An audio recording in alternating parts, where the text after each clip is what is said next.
Hello! Sincerely welcome to this screencast titled Agile is not lean, and with the subtitle Pair of hands without brain attached. How many times have you heard the question, what are the pros and cons of Agile? Unfortunately, that question is put in the wrong way. Let's start on the highway. Hey! We have built a new super fast highway. Admittedly, it's only single lane, but in every other aspect it's premium quality. First car to show up on the road has maximum speed of 70. It's no problem here to drive at that speed. Travel time is predictable and minimal given the capacity of the car and the road. Then one more car appears with the same maximum speed. Since both cars travel at the same speed, they don't interfere with each other. Problems arise when the third car turns up. It has a top speed of 110 and the two slower cars become blockers. Resources can't be used to their full capacity. And it's even worse when a really slow car with a maximum speed of 30 enters. The speed and the length of the queue fluctuate. And when even more cars enter with varying capacities, the speed even falls below the speed of the slowest car on the highway. Sir John Kingman explained this phenomenon in the 1960s. In heavy traffic, the equilibrium waiting time will be large. In 1962, Sir John Kingman wrote that in his famous paper on queues in heavy traffic, and he actually constructed a formula describing the average waiting time in a highway queue. The problem is the variations, and they come in many flavors. There are three kinds of variations that always exist in enterprises.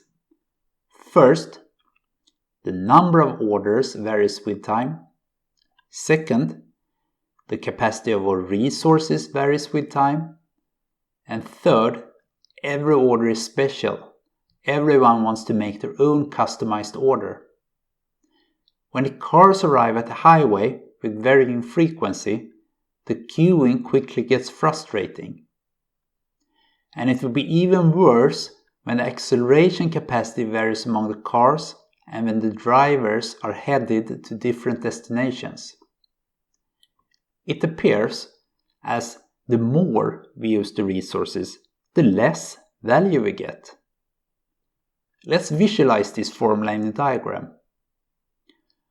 On the horizontal axis, we see how much we use our resources.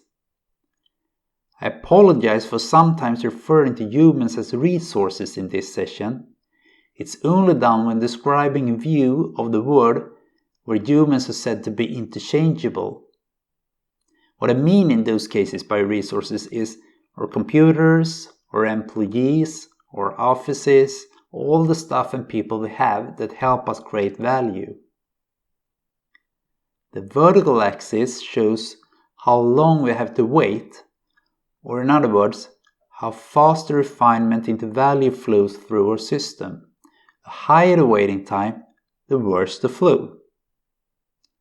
Let's start with a dashed curve that follows the horizontal axis.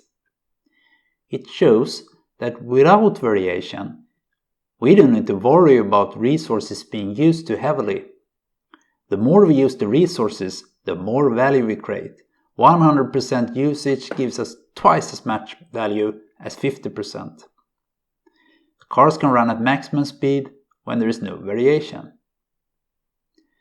Then comes the solid curve where we have moderate variation. If we don't use more than 75% of the resources, the flow is quite good. But when we push the machines beyond that, the whole flow halts. The cars are forced to slow down and are trapped in slow queues. The third curve shows that in the case of high variation, we only get something done if we use no more than a fraction of our resource capacity. Otherwise, the velocity on the highway hits zero. Flow and resource utilization are two very different approaches that obviously need to be balanced against each other. We will compare these two with a third approach, agility. Here are my 3 definitions. Resource utilization, that is, when we use all our resources to the maximum for what they are best at. Flow, when we minimize time from idea to cash without decreasing quality and despite variations within limits. And agility, the ability to adapt to unexpected changes and wisely influencing the new situation to our advantage. Let's compare the 3 approaches.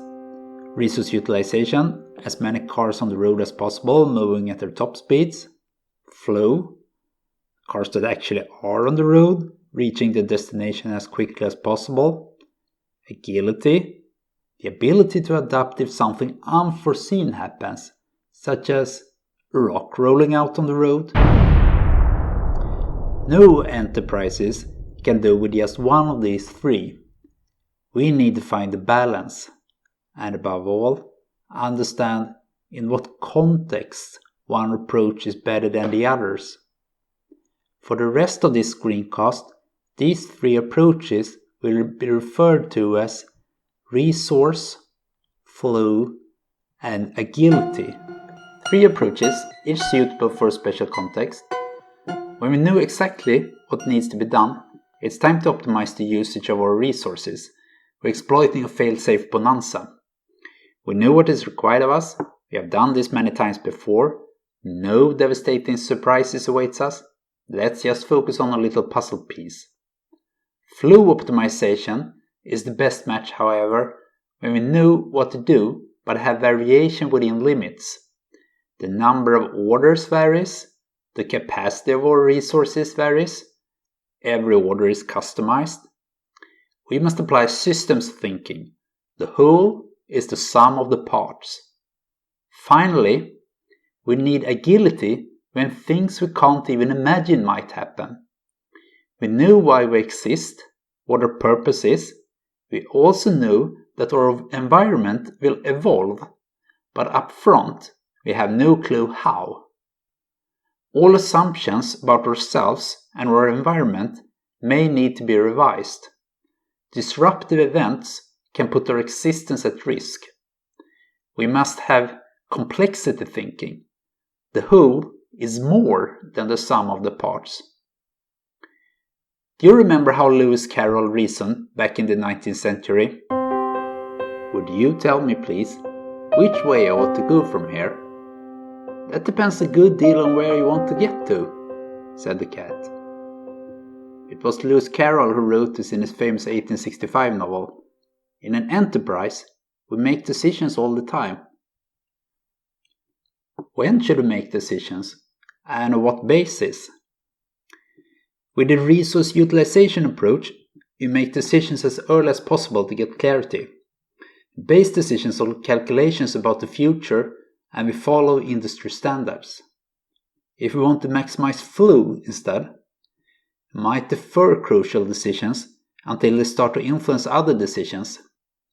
That makes knowledge about variation, for example, an input to our decision making. Historical observations form the basis of our decisions. To increase our agility, we avoid speculative decisions. We make decisions on the go at the last responsible moment. When new knowledge emerges, we don't mind changing the decisions we already made. Our decisions are based on what is happening right now. Assumptions that history repeats itself should be challenged. Another interesting comparison is how differently we handle dependencies with these 3 approaches. Autonomy is when a team or department have discretion granted in their work. If utilizing resources as much as possible is the overall goal, then compliance with industry standards makes resources more interchangeable. Local deviations increase costs. To achieve synergies, departments in the organization are controlled and measured from the level above them. Alignment is the guiding star. Each group has one person recognized as a hero if the group meets the goal described in the plan. This person is also held accountable in case the task assigned to the group is not done as expected. To make handovers between teams efficient, we put much effort in maintaining and managing the dependencies between teams. If we want to optimize the flow instead, we must not forget that the cycle time of a sub-process is only one part of the entire throughput time for a system. Optimizations should improve the whole flow from idea to value. Cross-functional teams can take on broader problems and thus reduce waiting time and knowledge loss in handovers. Support teams with more general proficiency are ready to help with anything at a short notice. We call this the add-on system. The third approach is agility. That's where the entire organization works in the same direction, but each department decides how it uses its resources. Since the departments don't have individual goals, they don't compete with each other. If the people in one department create more value by helping people in another department, then they should do that. Lines on the organizational chart represent habitat, not accountability. This enhances the ability to adapt, even when something unexpected happens. We prefer generic rather than specialized resources and tools. This is true for people as well as machines and financing. The three approaches don't only differ when it comes to interdepartmental work. There's also a difference in how groups collaborate internally. Why is diversity and independence important? The best collective decisions are the product of disagreement and contest, not consensus or compromise.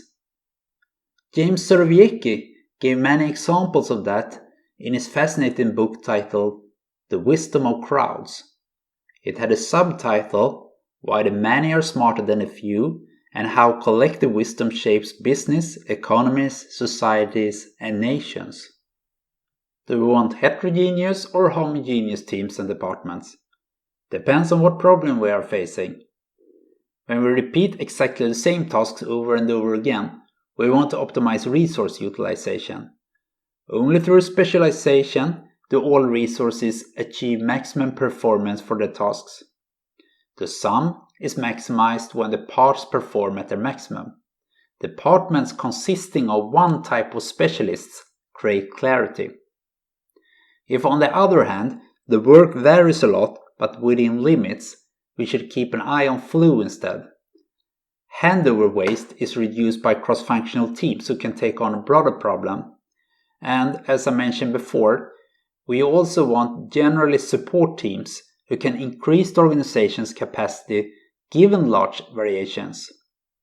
Long experiences with the same process help employees recognize uncommon situations. Agility is supported by people with T-shaped knowledge and groups with diversity. Individuals may have deep knowledge about something, but above all, make sure they also have general knowledge about many things.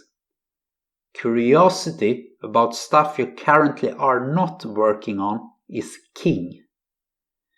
Pair up with an expert and do tasks you're not familiar with, or actively strive for a cognitive cultural field and other types of diversity to become more generic as a group. Overall, these practices improve our ability to adapt to new conditions. So diversity sometimes improves the quality of decisions. What quality should we aim for, and how can we achieve it? In recurring tasks without variation, we achieve the highest quality automatically when all resources are utilized to the maximum for what we are best at. When it comes to flow optimization, I already said in my definition that we should do as little as possible to achieve excellence, so quality trade-offs are thus never acceptable. But we do want to eliminate all waste that doesn't contribute to maintaining our level of quality. To optimize adaptability, we do just enough to achieve sufficient quality. Gold plates are speculative. Solving many problems is preferred to achieving excellence. Can we improve quality by following standards? And if so, what standards? The nice thing about standards is that you have so many to choose from. And furthermore, if you do not like any of them, you can just wait for next year's model. Andy Tannenbaum wrote this in his seminal book on computer networks. We can either stick to external standards or develop our own. And as a matter of fact, you may even skip standards altogether. How do we do it here? For well-known problems with no variation, it's a good idea to follow established industry standards, even with core business. Inventing your own rules is a waste when someone else has already solved this problem. However, our organization might differ from others. When we want to optimize our own flow, it's important to identify and standardize what turns out to work well for us. We must standardize and stabilize before we begin to improve a process. Before the process is stable, we can't measure the wholeness objectively. Too many parameters vary. Standards per se do not enhance our adaptability. Instead, every employee and every department is empowered to constantly inspect and adapt. Co-evolving with the environment creates improvements. We create value based on what we see now, not what has historically proven to work, and rather than rules, we stick to heuristics. An organization might not only be concerned about how, but also why. When is it important to know why we exist at all? It's easy to go in the wrong direction if we solely focus on tiny everyday tasks. In an organization where resources are used to the maximum, everyone knows what their own job is. Each department receives unique instructions describing their expected output. These instructions are broken down into sub-instructions assigned to individual employees. This may force several projects to need the same limited resources. Management on a higher level then decides where to allocate this attractive resource. In the flow optimization organization, however, it's more important that everyone understands the benefit for the customer. We minimize the number of simultaneous purposes. By definition, we want the time from idea to customer value to be as short as possible, without lowering quality. Little's law shows that the waiting time increases when we multitask. To be able to adapt to sudden changes we couldn't even imagine up front, optimizing flow or resource utilization is not enough. When we have a shared, coherent story about why we exist, we don't need to change that story when conditions change. Instead, we focus on how to best proceed in the same direction given the new circumstances, and we try to accept our tools and other resources. Acceptation is when something that serves one function comes to serve another. Think of bird feathers, which were first used for temperature regulation, but were later adapted for flight. These are three very different ways of looking at organizational purpose. Planning around them is vital. The work of every workman is fully planned out by management. Not only what is to be done, but how it is to be done, and the exact time allowed for doing it. Frederick Taylor was very clear when he wrote the book Principles of Scientific Management in 1911. Grammatical tense significantly influences how we plan. Are we planning based on historical measurements? Are we planning based on what we observe right now? Or are we planning based on how we have decided what the future will be? Planning is thinking before the action takes place. To maximize resource usage, we only make plans once. A few key people plan a big consistent solution that answers questions about delivery time, delivery content, and cost. The plan must be fail-safe. Risks are analyzed before planning is even started. Everyone in the organization must be informed about the plan at the same time. And it doesn't really matter if they understand the whole. It's more important that everyone knows exactly what they should deliver and who they report to. The plan should show how each resource is used to 100%. It's a failure if a resource is ever unallocated. The consequence of this orientation is that we might work toward many goals simultaneously. With flow optimization, decisions are deferred until they are needed, not too soon and not too late. We figure out what we need to plan right now and leave other options open. We consider variation in order frequency, types of orders, and resource capacity. Our assumptions are based on collected data. Planning for multitasking is bad, even if it means that resources may not be used to 100%. We trust Little's law. To increase our ability to adjust to unpredictable change, we embrace planning when something happens that affects our plan. We observe what we are doing right now, and from there, plan what we should do more of and what we should do less of. We can also decompose what used to be successful and then combine in new ways. Instead of analyzing every risk in advance, we probe by planning many small experiments that can fail without causing too much damage. They are safe to fail rather than fail safe, opposed to how it is in resource optimization planning. The hypotheses might contradict each other, and we run the experiments in parallel. Since the departments are empowered and know our organization's overarching purpose, they plan independently and at their own pace. We want broad perspectives from planning, so we bring together customers, users, designers, developers, and many other types of experts. We optimize to be able to change quickly, whatever happens. None of these three approaches demands more or less planning than the others by definition. Another thing we plan is how refined value travels through the organization. Why is it every time I ask for a pair of hands, they come with a brain attached? It is unclear if Henry Ford really said this, but he truly cherished the idea of following the plan, no questions asked. The sequence of processes through which a piece of work passes from initiation to completion is very different in our three approaches.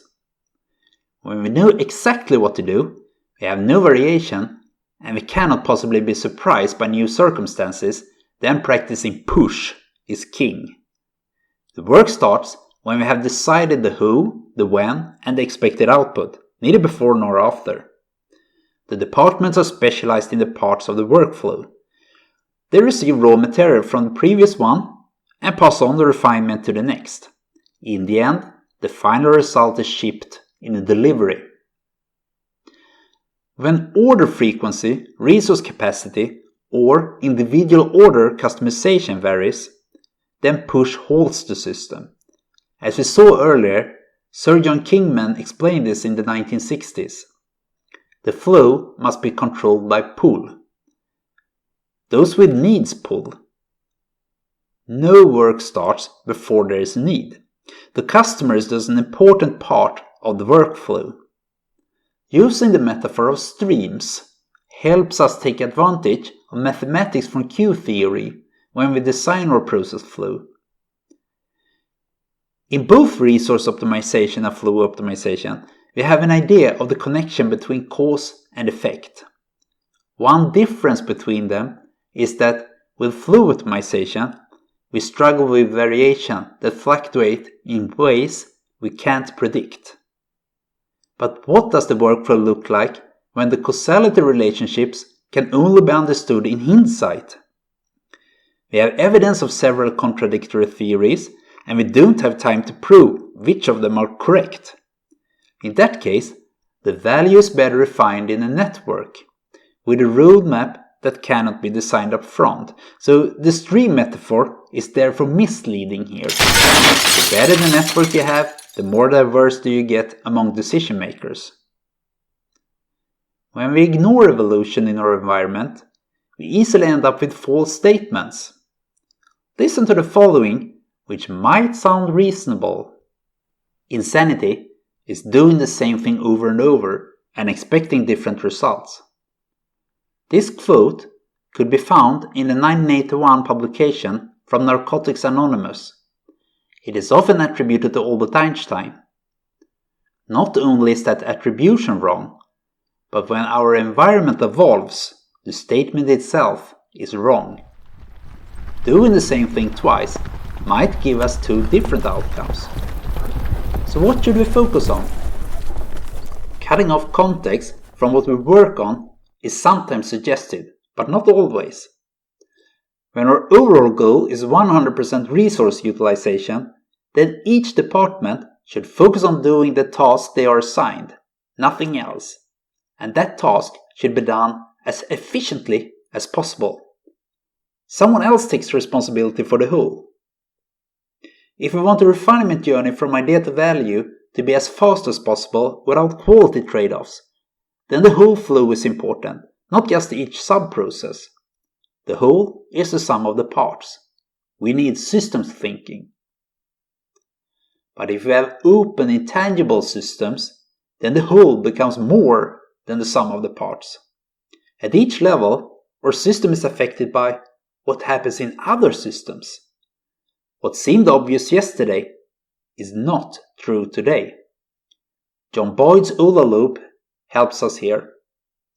We must constantly observe, orient, decide, and do. We want to do this loop as fast as possible in order not to base our forecasts on yesterday's weather. The difference is between focusing on my activities, focusing on our customers' value, or focusing on our environment's evolution.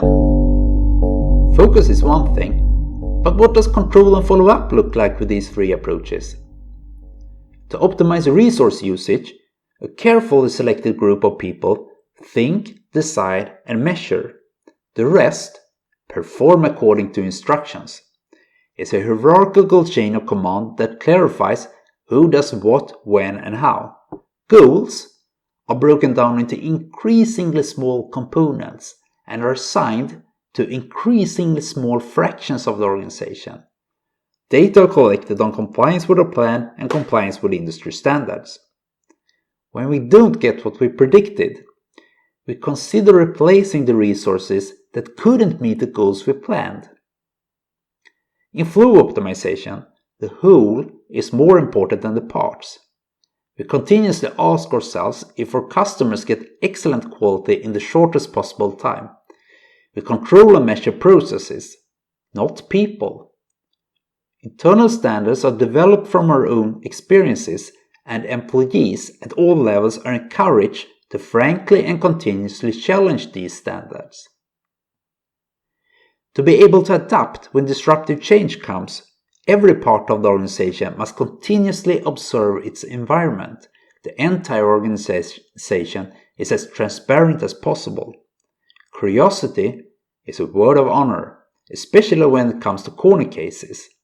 This means that information can be retrieved by people through various paths instead of pushed from a single central point. We still deliberately impose universal constraints, however. The difference is that these constraints are unifying and guiding, not controlling. For example, they can indicate a direction rather than describe a wanted state. The values of the organization are also of great importance. Rigid governance in a certain context inevitably becomes bureaucracy, which fosters informal processes, sometimes even corruption, to bypass the bureaucracy. When we consciously try to fix this, informal processes become invisible obstacles and create even more uncertainty. A dysfunctional culture grows. Tougher rules and complex systems increase complexity, not decrease it. The three approaches are of great importance for control and follow-up. Having more than one alternative is also essential, however. Plan B. You always gotta have a plan B. That's what Sylvester Stallone said in the movie Escape Plan from 2013. Having a plan B may mean working in parallel with two tracks, but it can also mean deferring decisions that terminate options. An option is a thing that is or may be chosen. To maximize resource usage, We never spend effort keeping multiple options open. We don't even start until the best option is identified and then we stick to it. Every initiative must be fail-safe. An interesting method in flow optimization is set-based development. Knowledge about what delights customers is lowest when we start. Rather than choosing a solution early, we focus on what constraints we must set to continue development. And based on these, we develop multiple alternative prototypes in parallel. These don't need to be market quality, but they give us and our customers a sense of what we like and dislike. With help from customers, we progress by adding constraints upon new insights. Alternatives can thus gradually be skipped or merged with other alternatives. To maximize the opportunity to change quickly, we don't want to speculatively invest in prototypes or big parallel initiatives. Instead, we focus on delivering a small viable solution that is easy to change. Viable means that it solves the problem even if not in the best way. We create value as soon as possible and are not afraid of reworking when we acquire new knowledge. While we deliver, we continuously explore our environment. Sometimes we find evidence of contradictory theories. We test them in small safe-to-fail experiments, and what we discover affects our plans and deliveries. But we can't do everything ourselves, of course. All organizations have providers. Sometimes we need external support, and the approaches differ here as well. Resource optimization businesses, they select providers with an open, maximally fair, comprehensive tendering procedures. We know what we want, so we can specify parameters that make a difference. By multiplying these parameters with proper coefficients of importance, we can calculate which provider is most cost-effective. It is important that provider contracts contain all possible scenarios and the consequences they will eventually have. Specialized internal departments are alternatives to external providers, of course. The necessity of these detailed contracts also applies to them, and for this reason, we sometimes get win-lose games between two departments in an organization. The important question becomes, which party did not honor the contract? Maintaining both good flow and excellent quality requires long-term win-win partnerships. We never ever outsource core business. Instead, we insist on long-term growing experience. Our adaptability benefits from cooperating as long as it's win-win. We want small deliveries from our providers, and each delivery should add value. In this way, we make sure we have value early. Agility requires that we travel light, so when we notice we do something ourselves that can be purchased as a commodity, we stop doing it and get a provider. The Toyota Production System is known, among other things, for Kaizen, a method that never stops refining our ways of working. And we are reducing that timeline by removing the non-value added wastes. Taiichi Ohno is considered to be the father of the Toyota Production System, which inspired lean manufacturing in the US. How does process improvement work with these three approaches? If everything is crystal clear, and no evil changes or variations are hiding around the corner, then process improvement is mainly done by finding more cost-effective resources and implementing new industry standards. We must always ensure that everyone knows what to do. And another strategy is to copy ways of working from our most successful market competitors. To minimize waiting times while still maintaining excellent quality, however, we ask ourselves other questions. Can we eliminate waste and inconsistency in our value stream? Can we automate but still retain intelligence? Can our process be more robust, coping with large variations within given limits? Does everyone in the organization understand the whole, the customer value? We improve with a combination of deductive and inductive logic, such as the PDCA wheel, Plan, Do, Check, Act. Agility arises when tools become more generic. To understand what a generic tool is, compare pen and paper to software. Software is great for quick processing, mass distribution, long-term big data storage, but it's also constrained by the fact that the features were implemented in the past. Pen and paper can be used to solve an unlimited number of problems. Agility also arises when we reduce dependency on specific resources. The questions here are different. Is new information transferred smoothly in all parts of the organization? Are we traveling light? Do we have broad knowledge as well as empowered individuals and departments on all levels? Can we be better at exploring our environment? We could go on and on. For example, how is recruitment managed in these three approaches? Procurement, training. Modern organizations need a combination of resource utilization optimization, flow optimization, and agility. Without resource optimization, we don't fully exploit what we know is profitable. Without flow optimization, we can't manage variation within given limits. And without agility, we soon get stuck in outdated assumptions. For example, think about the sprints in Scrum. They consist partly of methods for optimizing resource usage. Iterative work entails a recurring process, and according to the Scrum Guide, the sprint should contain a number of roles, artifacts, and events, and it has a predetermined endpoint in time. But the sprint is also flow optimized.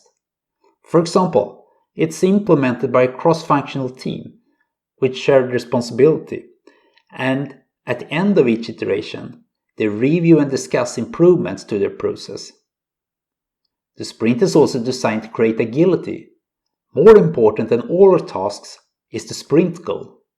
And each day, the team meets and plans how to best adapt to what they learned since yesterday to achieve the sprint goal. Let me emphasize one important thing before we close this video.